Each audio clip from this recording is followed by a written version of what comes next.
Hello दोस्तों, हम पढ़ेंगे उत्तर मुगल कालीन नवोदित राज्य। ये चौथा भाग है। इससे पहले 3 भाग और आ चुके हैं। अगर आपने वो वीडियो नहीं देखे हैं तो कृपया पहले वो वीडियो देख लें। ठीक है, यहाँ हम चर्चा करेंगे जैसे ही मुगल काल का पतन शुरू होता है 1707 में। औरंगजेब की मृत्यु के पश्चात जैसे ही उसके उत्तराधिकारी जो कि अयोग्य रहते हैं, जिस कारण मुगल काल पतन की ओर अग्रसर होता है, तो उस समय विभिन्न क्षेत्रों में विभिन्न नए नए राज्य भी उत्पन्न होते हैं या उन्होंने अपना स्थायी अस्तित्व जो लगा जमा लिया। ठीक है, तो उन्हीं के बारे में देखते हैं। तो आइए चलें, यहाँ हम चर्चा करेंगे अवध।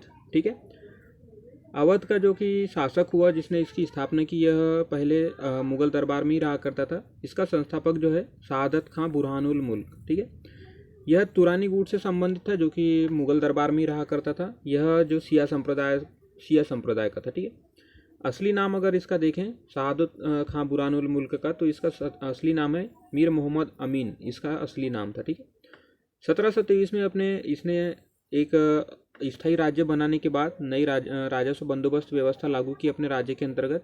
जो कि पहले जो मुगलों का राजस्व व्यवस्था था उसको इसने हटाकर अपने हिसाब से अपनी नई राजस्व व्यवस्था शुरू की। ठीक है, अब एक एक शासक देखते हैं। शहादत खां के बाद जो आया सफदरजंग, इसका वास्तविक नाम था अबुल मसूर खां। ठीक है, इसने बादशाह जो थे मुग़ल बादशाह, यह मोहम्मद शाह जो कि उस समय मुग़ल बादशाह हुआ करते थे, तो 1748 ईस्वी में मोहम्मद शाह का यह वजीर बना। ठीक है, उसने मोहम्मद शाह ने इसे वजीर घोषित कर दिया अपना। चूंकि यहाँ पे यह वजीर बन गया, तो सफदरजंग के जितने भी उत्तराधिकारी आए इसके बाद के जो भी शासक रहे वो नवाब वजीर कहलाते थे। नवाब चूंकि ये अवध वाले क्षेत्र के नवाब थे, और वजीर चूंकि ये जो मुग़ल बादशाह थे उनके वजीर भी थे, इस प्रकार से इन्हें नवाब वजीर कहा जाता था। 1753 में अहमद शाह द्वारा इसे जो वजीर का पद रहता है उसे बर्खास्त कर दिया जाता है। ठीक है, यहाँ पे हमने देखा मोहम्मद शाह द्वारा इसे वजीर नियुक्त किया जाता है, परंतु 1753 में अहमद शाह द्वारा वजीर पद से इसे बर्खास्त कर दिया जाता है। 1754 में इसकी मृत्यु हो जाती है। तो ये रहा सफदरजंग। इसके बाद जो आता है शासक शुजा-उद-दौला, यह पुनः सम्राट का वजीर बनता है। क्योंकि यहाँ पे वजीर को हटा दिया जाता है, परंतु अहमद शाह द्वारा यहाँ पे हटा दिया जाता है, परंतु फिर से शुजा-उद-दौला को सम्राट अपना वजीर बनाते हैं। ठीक है, पानीपत के तृतीय युद्ध जो कि मराठों और अफगानों के बीच में हुआ, तो यह उस समय अफगानों का साथ दिया इसने, शुजा-उद-दौला ने। चूंकि मराठे अपने क्षेत्र के लिए लड़ रहे थे। 1764 में बक्सर युद्ध में पराजित हो गया। बक्सर चूंकि अंग्रेजों के द्वारा लड़ा जाता है, अंग्रेजों के साथ मतलब, तो जो अवध के नवाब, मुगल सम्राट और बंगाल के नवाब, ये तीनों मिलके जिनका त्रिगुट रहता है वो बक्सर के युद्ध में अंग्रेजों से पराजित हो जाते हैं। तो ये उनमें शामिल रहता है शुजा-उद-दौला। वहाँ बक्सर के युद्ध में पराजित होने के बाद ये अंग्रेजों से इलाहाबाद की संधि करता है 1765 में। ठीक है, और 1773 में हेस्टिंग से अलग से बनारस की संधि करता है। ठीक है, इसकी भी 1775 में मृत्यु हो जाती है। आगे देखें, नेक्स्ट जो शासक करता है आसफा-उद-दौला। ठीक है, यह सबसे पहले तो अपनी राजधानी को फैज़ाबाद से लखनऊ परिवर्तित करता है। 1775 में हेस्टिंग के साथ फैज़ाबाद की संधि करता है ये। चूँकि हमने देखा था अवध पे काफ़ी अंग्रेज़ों का कब्जा हो चुका था बक्सर के युद्ध पश्चात, तो ये 1775 में हेस्टिंग के साथ में फैज़ाबाद की संधि करता है। 1781 में हेस्टिंग, चूँकि इस समय हेस्टिंग गवर्नर जनरल रहता है। ठीक है, तो अवध की जो बेगमें रहती है जहाँ पे अपने महल के अंदर, तो उनसे काफ़ी धन वगैरह की लूट करता है वो, इसलिए इस कहना चाहिए कार्य को अवध बेगमों की लूट भी कहा गया। तो हेस्टिंग द्वारा अवध बेगमों की लूट की जाती है, उनके धन दौलत की काफ़ी मात्रा में उनसे उगाही की जाती है। आसफा-उद-दौला ने सबसे महत्वपूर्ण कार्य 1748 में लखनऊ का इमामवाड़ा बनाया, जो कि अभी भी काफ़ी प्रसिद्ध है, आप देख सकते हैं लखनऊ में जाकर। यहाँ पे इसकी विशेषता है कि स्तंभों का प्रयोग नहीं किया गया। उसके जो इमामवाड़ा है, इमामवाड़ा काफ़ी बड़ा सा इमारत है, उसमें स्तंभों का एक भी प्रयोग नहीं किया गया। इसके बाद जो शासक आया शहादत खां, इसने 1801 में लॉर्ड वेलेजली की सहायक संधि अपना ली। ठीक है, सहायक संधि के अंतर्गत बहुत सारे उसमें नियम कानून बनाए थे जो कि इसने अपना लिए। नेक्स्ट जो शासक आया गाजीउद्दीन हैदर अली रंग। ठीक है, 1815 में हेस्टिंग ने इसे, जो कि लॉर्ड हेस्टिंग इस समय फिर से गवर्नर जनरल बन के आया, तो वो इसने बादशाह का खिताब दिया, इसे हेस्टिंग द्वारा इसे बादशाह का खिताब दिया गया। नेक्स्ट जो शासक आया मोहम्मद अली शाह। इसके समय की महत्वपूर्ण घटना कि 1848 में कर्नल स्लीमैन, जो कि इसके रेजिडेंट अर्थात इसके दरबार में जो अंग्रेज रेजिमेंट रहा करता था, तो उसके द्वारा एक रिपोर्ट बनाई जाती है और ऐसा दर्शाया जाता है कि अवध में कुशासन चल रहा है, अर्थात शासन सही ढंग से यहाँ पे चलाया नहीं जा रहा है, तो वो रिपोर्ट अपने सीनियर्स को वो देता है। ठीक है, नेक्स्ट जो अंतिम शासक आता है वाजिद अली शाह, जो कि अवध के अंतर्गत अंतिम शासक होता है। तो 1856 में इसके समय में जो लॉर्ड डलहौजी रहता है, तो गवर्नर जनरल, वो अवध का अंग्रेजी साम्राज्य में विलय कर लेता है। ठीक है, आगे देखें, जाटों के बारे में पढ़ते हैं। ये दिल्ली वाले क्षेत्र में, दिल्ली और उत्तरी उत्तर प्रदेश वाले क्षेत्र में जाटों का एक साम्राज्य हुआ करता था। उस समय इन्होंने राज्य की स्थापना की थी। तो ये सबसे पहले तो औरंगजेब जब अपने शासनकाल में था, तो उसी समय औरंगजेब के कहना चाहिए उससे क्रोधित होकर गोकुला और राजाराम इन्होंने विद्रोह कर दिया, जो कि जाट नेता थे। ठीक है, गोकुला था तिलपत का जमींदार था गोकुला, और राजाराम जो था उसका उत्तराधिकारी चूड़ामन हुआ। आगे चूड़ामन के बारे में पढ़ेंगे। तो इन्होंने विद्रोह करके एक जाट राज्य की मांग की। इसमें अगर प्रमुख देखें तो बाद में चल के चूड़ामन और बदनसी हो जाते हैं। ठीक है, राजाराम का उत्तराधिकारी यहाँ पे हमने देखा चूड़ामन है, और चूड़ामन का भतीजा रहता है बदनसी। ठीक है, तो इस प्रकार ये चाचा भतीजे दोनों मिलकर प्रमुख रूप से जाट राज्य की स्थापना के लिए विद्रोह करते हैं।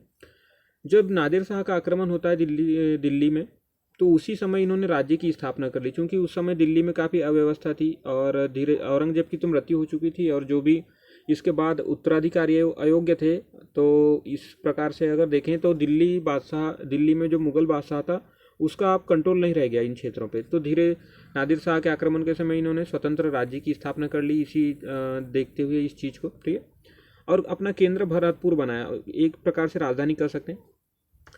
तो इसमें सबसे अगर महत्वपूर्ण शासक हुआ जाटों में, तो वो हुआ सूरजमल। ठीक है, सूरजमल के समय में अगर जाटों की शक्ति अगर देखें तो सर्वोच्च स्तर पे थी। जाट अपने स्वतंत्र अस्तित्व बना के रखे हुए थे। अगर देखें सूरजमल को इसी कारण से जाट जाति का अफलातून भी कहा जाता है, अफलातून या प्लेटो कहा जाता है, क्योंकि प्लेटो या अफलातून जो है महत्वपूर्ण शासक हुआ करता था। तो इस प्रकार से उसकी संज्ञा दी गई है। ठीक, इसने जो केंद्र भरतपुर था उसके पास में ही दीग नामक एक जगह थी, वहाँ पे आगरा जैसे सुनियोजित नगर बसाने का इसने प्रयास भी किया, परंतु पूर्ण नहीं हो पाया। ठीक, इस प्रकार इसकी 1763 में मृत्यु हो जाती है। आगे आते हैं, नेक्स्ट शासक आता है जवाहर सिंह, उसके बाद आता है रणधीर सिंह। रणधीर सिंह के समय में अंग्रेज जाटों पे नियंत्रण पा जाते हैं और जाट जो सत्ता है उसे अपने अंदर विलय कर लेते हैं। ठीक है, नेक्स्ट देखें, कर्नाटक वाले क्षेत्र के बारे में पढ़ते हैं। कर्नाटक में भी एक नए राज्य की स्थापना की गई। तो यहाँ पे संस्थापक था सादतुल्ला खां। ठीक है, इसने अपनी राजधानी अर्काट को बनाया, क्योंकि मुगल दरबार में बहुत सारे उत्तराधिकारी आए। उसके बाद उत्तराधिकारी अयोग्य सिद्ध होने की वजह से उनका नियंत्रण नहीं रह पाया इतने दूर दूर क्षेत्र में। तो अलग अलग राज्य की स्थापना हुई, जहाँ पे कर्नाटक, ठीक है, कर्नाटक की संस्थापना सादतुल्ला खां ने की। राजधानी इसकी अर्काट थी।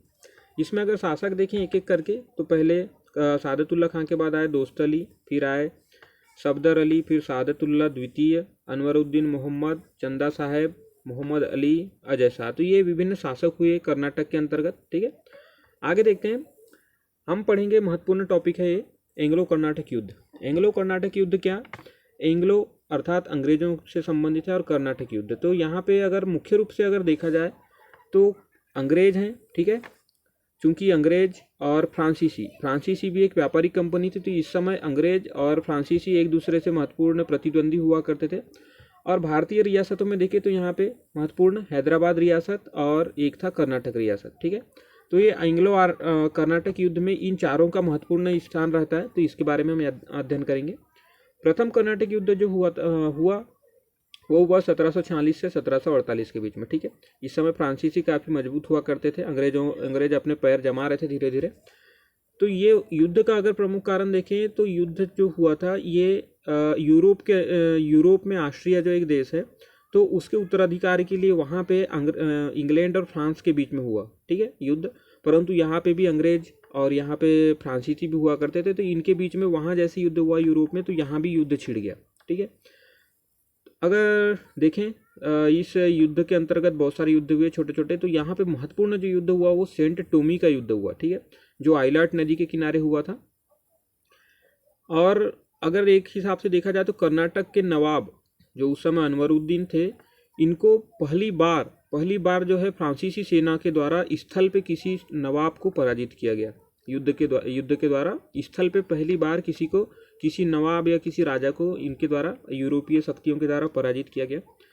और ये युद्ध जो है धीरे धीरे चलता रहा, परंतु यूरोप में एक्सला-शापेल की संधि हो गई और ये युद्ध भी समाप्त हो गया। ठीक है, अपने जो अंग्रेज और फ्रांसीसी थी अपने अपने एक दूसरे को विजित क्षेत्र जो थे इनके एक दूसरे के क्षेत्र को इन्होंने जीत लिया था, तो उसे वापस कर दिया गया। द्वितीय कर्नाटक युद्ध होता है 1749 से लेकर 54 साल तक। ठीक है, ये 1749 से 1754 ईस्वी तक। ठीक है, इसमें अगर कर्नाटक जो कारण देखें तो कर्नाटक में और हैदराबाद में, ठीक है, हमने यहाँ पे अगर यहाँ पे दो ये देखा था, कर्नाटक और हैदराबाद। यहाँ पे है ये अंग्रेज हैं, ठीक है, ब्रिटिश हैं ये, और ये है फ्रांसीसी। तो इस प्रकार यहाँ पे जो है कर्नाटक और हैदराबाद के उत्तराधिकारी संघर्ष रहते हैं। यहाँ पे दो शासक रहते हैं, परंतु फ्रांसीसी चाहते हैं कि उनके जगह पे ये अपने शासकों को बिठा लें। ठीक है, और जो ब्रिटिशर्स रहते हैं वो चाहते हैं कि अपने शासकों को बिठा लें। तो ये एक प्रकार का संघर्ष बन के आता है। डुप्ले जो है जो कि फ्रांसीसी गवर्नर रहता है, और चंदा साहब ठीक है, कर्नाटक में जिनको फ्रांसीसी यहाँ पे कर्नाटक में अपने उत्तराधिकारी बिठाना चाहते हैं। और मुजफ्फर जंग, ये हैदराबाद वाले क्षेत्र में डुप्ले जो है ये मुजफ्फर जंग को बिठाना चाहता है। तो ये तीनों मिल के पहले तो त्रिगुट बनाते हैं, और कर्नाटक में मोहम्मद अली अंग्रेजों के संरक्षण में चला जाता है।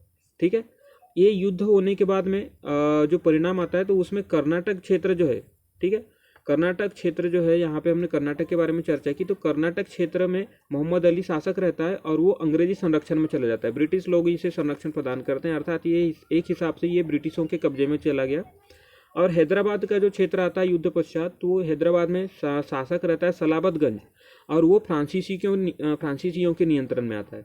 तो इस प्रकार ये द्वितीय कर्नाटक युद्ध भी समाप्त होता है। ठीक है, यहाँ पे अंग्रेज भी काफ़ी मजबूती से आके उभरते हैं। फिर से तृतीय कर्नाटक युद्ध होता है। इसका कारण क्या होता है, यूरोप में जब सप्तवर्षीय युद्ध शुरू होता है इंग्लैंड और फ्रांस के बीच में। ठीक है, सप्तवर्षीय युद्ध के बारे में जब हम विश्व इतिहास पढ़ेंगे तो वहाँ पे चर्चा करेंगे। तो इंग्लैंड, अभी यहाँ पे इतना समझ लीजिए कि इंग्लैंड और फ्रांस के बीच में एक युद्ध होता है जो 7 वर्ष तक चलता है, इसलिए उसे सप्तवर्षीय युद्ध भी कर दिया जाता है।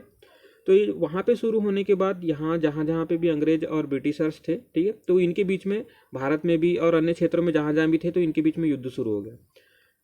इसी युद्ध के दौरान 1760 में जो वांडीवास का युद्ध होता है, ठीक है, ये काफ़ी निर्णायक युद्ध रहता है। इसके पश्चात जो फ्रांसीसियों की शक्ति सीमित ही हो जाती है, अंग्रेज काफ़ी आगे बढ़ के निकल जाते हैं। तो सर आयरकुट जो ब्रिटिशर्स रहते हैं, ब्रिटिश के सेनापति, तो उनके द्वारा फ्रांसीसियों को एकदम परिणामी रूप से हराया जाता है कि इसके पश्चात जो है फ्रांसीसी शक्ति कभी आगे उठ के ही नहीं आ सकती। ठीक है, और फ्रांसीसी यहाँ पे पराजित हो जाते हैं। और इसी प्रकार जैसे कि हमने यहाँ पे देखा था एक्सला-शापेल की संधि होती है प्रथम कर्नाटक युद्ध वाले में, तो वहाँ पे एक्सला-शापेल की संधि हुई तो यहाँ पे भी शांत हो गए।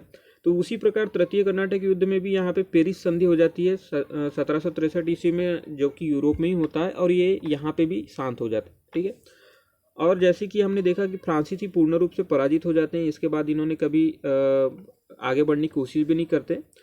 तो यहाँ पे भी संधि के द्वारा काफ़ी इनको संधि माननी पड़ती। फिर फ्रांसीसियों को इनके क्षेत्र तो वापस कर दिए जाते हैं, इनको जो पांडिचेरी वाला क्षेत्र रहता है, परंतु इनके ऊपर संधि लाद दी जाती है कि आप यहाँ पे अपना दुर्ग नहीं बना सकते। अर्थात पहले जैसे फैक्ट्रियों के चारों ओर बड़े बड़े किले बनाए जा सकते थे, तो अब वो सुविधा इनकी समाप्त कर दी जाती है। ठीक है, तो ठीक है दोस्तों, हम देखते हैं हमने क्या क्या देखा। अभी हमने अध्ययन किया अवध के बारे में, अवध के विभिन्न कहना चाहिए शासकों के बारे में देखा। शहादत खां बुरहानुल मुल्क, सफदरजंग, शुजा-उद-दौला, आसफा-उद-दौला, शहादत खां, गाजीउद्दीन हैदर अली, मोहम्मद अली शाह और अंतिम शासक वाजिद अली शाह। उसके बाद हमने जाटों के बारे में चर्चा की, जिनका अगर देखें तो विद्रोह गोकुला और राजाराम ने किया, परंतु चूड़ामन बदन सिंह के बाद सूरजमल जो महत्वपूर्ण शासक बनकर उभरता है। उसके बाद देखा हमने जवाहर सिंह, रणधीर सिंह के बारे में। आगे हमने देखा कर्नाटक, जो कि कर्नाटक में एक महत्वपूर्ण जो संस्थापक है सादतुल्ला खां। उसके बाद जो इसके उत्तराधिकारी हुए दोस्त अली, सफदर अली, सादतुल्ला द्वितीय, अनवरुद्दीन मोहम्मद, चंदा साहब, मोहम्मद अली और जजेस साहब। ठीक है, उसके बाद हमने सबसे महत्वपूर्ण टॉपिक यहाँ पे एंग्लो इंडियन या कहें कर्नाटक युद्ध के बारे में चर्चा की। तो ठीक है दोस्तों, अगर आपको ये जानकारी पसंद आती है तो इसे शेयर कीजिए। धन्यवाद।